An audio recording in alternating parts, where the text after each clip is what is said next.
آواز ملکن صدر فیضل محمود پیز صاحب ته چې هغوی راشي د میلمنو شکریا هم ادا کړي او خپل تاثرات هم شریک کړي. فیضل محمود پیز صاحب.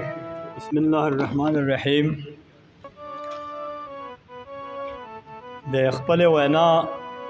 مخکې د دې راغلو میلمنو دا لړن بټخېلې تاڼې او په تیره د کلي د مشرانو چې دلته وخت ورکو زموږ د پروګرام لراله دا پروګرام د دې کلي و د دې مشرانو خو شکریا به زه ادا کوم چېرې زموږ محفل ته راغله داسې محفلونه به د پیرخېلو کې مخکې غالبا چې نه شوي تا جان باچا اثر صاحب یو څو ټکي د خدای بخلي په ژوند. بسم الله الرحمن الرحیم. اللهم صل علی سیدنا محمد وعلى آل سیدنا محمد صلاة دائمة مقبولة تؤدي بها عنا حقه العظیم. خدای بخلی جان باچا اثر سے پا 1943 کې د درون او خوږ مشر پیر ګل باچا سے پکور کې زیږېدلی و. د دې نه وړاندې د ملګرو چې کوم دی د هغوی په ژوند باندې خبرې کړي دي خو زه به هم یو څو خبرې د خپل ذهن مطابق د خپلو خولې نه راوباسم. د پرامرۍ تعلیم لکه د ویلې شوو الفاظو پرنګ په توتکان پرامرۍ کې حاصل کړی و. د 10 جماعت تفاره د درګۍ های سکول نه د 10 جماعت د درګۍ های سکول نه پاس کړی و او د 10 جماعت پاس کولو نه وروستو د تعلیم په محکمه کې د استاد په حیثیت برتی شو. د ملک او د جذبې په وجه د تعلیم محکمه د 6 کاله خدمت سره پرېښوه او په پاک فوج کې په 1998 کې برتی شو. 100 کاله د مختلفو محاذونو او پلو حفاظت وکړو خو د 1901 د خونړي جنگ د پاکستان او هندوستان ترمنځ کې په بنگال کې قید شو او د انډیا د اګرې په زندان کې بندي شو چې ورسره د علاقې 100 نور ملګري لکه دې ځای کې موږ ته بلنه ورکړې وه حاضر شوی نه دی خو برخوردار ناست دی جناب خضر آیات صاحب چې هغوی په خپله هم د صفت د اخلاقو د عزت یو مجموعه ده. دغسې زموږ رشته دار د بیکار د غرونو یو رحمان الله صاحب مرحوم او د هغوی ورور احسان الکبیر د بیکا دا هم په دغه بند کې بندیوان شوي د دوی سره. د اسلام او کفر یا د وطن جنگ کې څوک شهید شي او څوک غازی نو دغسې چې څوک مسلمان رور د دین اسلام یا د وطن دپاره ځان قرباني ورکړي نو ورته شهید وای او چې دانې په دنیا وي نو روغ واپس راشي او ورته غازی وای. جان باچا سر صاحب هم په دغه کلکو مسلمانانو کې شامل و. دا 1901 په جنگ کې د وطن دپاره جنګېدلی و او غازی پاتې شوی و. یو طرف ته الله پاک د شهید اوصاف په قرآن پاک کې بیان فرمایلی دي چې بسم الله الرحمن الرحیم ولا تحسبن الذين قتلوا في سبيل الله امواتا بل احياء عند ربهم يرزقون.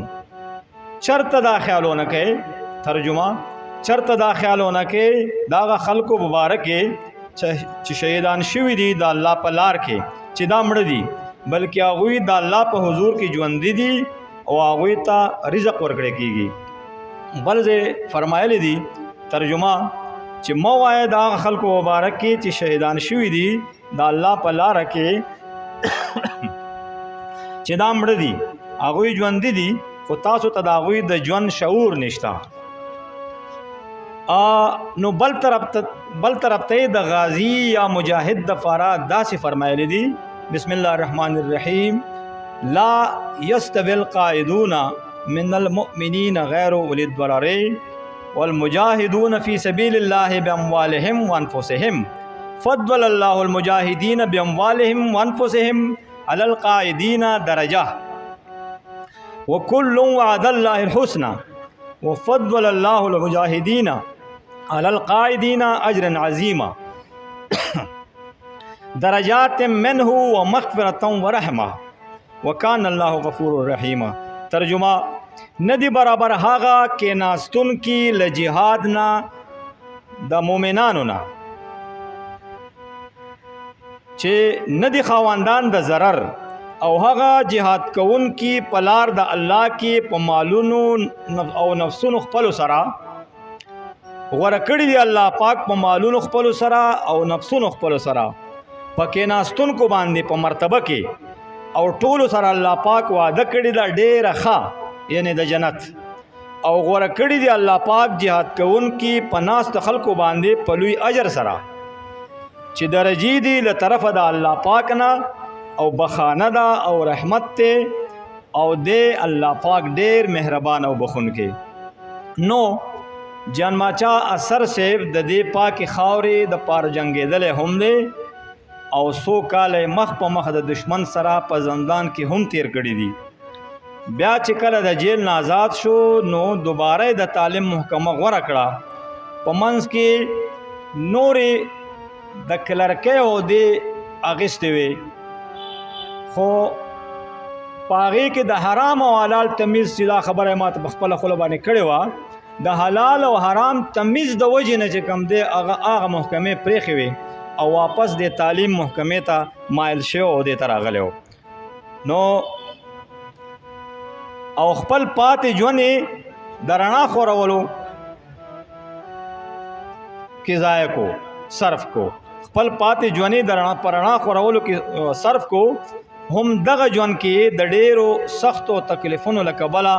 ذهن ډېر حساس شو او شاعرۍ طرف ته مایل شو د خپل ستړي ژوند حال به په خپل قلم راوستل او د پښتو ادب په لمن کې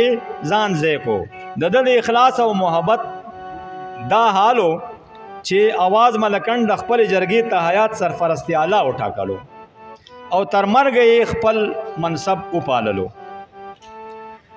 نو د جان ماچا اثر سے ژوند چې دی هغه زموږ د ټول لپاره لکه یو مثال دی په دومره زیات عمر کې څوک د ادب محفلونو ته نه تلی شي او نه چې کوم دی دا صحیح کولی شي خو د هغوی زړه ژوند دی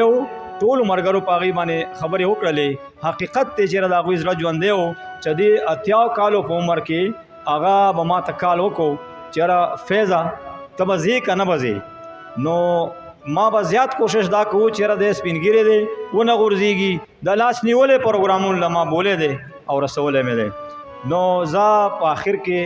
بیا د دې ټولو ملګرو شکریا ادا کوم تاسو ډېر خپل وخت ضایع کو او زمونږ د ملګري جان ماچا اثر صاحب تم لکه د هغوی د یاد هم زموږ سره دوباره کو او په دې غم کې تاسو زموږ سره شریک شوئ نو بل د ملګرو چې کوم دی د هغوی د کتاب خبره وکړه نو انشاءالله دا خبر به موږ د دې ځای نه چوتو دا کار به موږ د دې ځای نه شروع کوو او هیله لرو انشاءالله تاسو ډېرو ملګرو په خپله باندې چې کوم دی اعلانونه وکړه نو موږ به ستاسو نه مخکې یو دا کتاب به چې دی د دوی دا لیک به را ژوندی کوو او دا به منظر عام ته راولو. والسلام.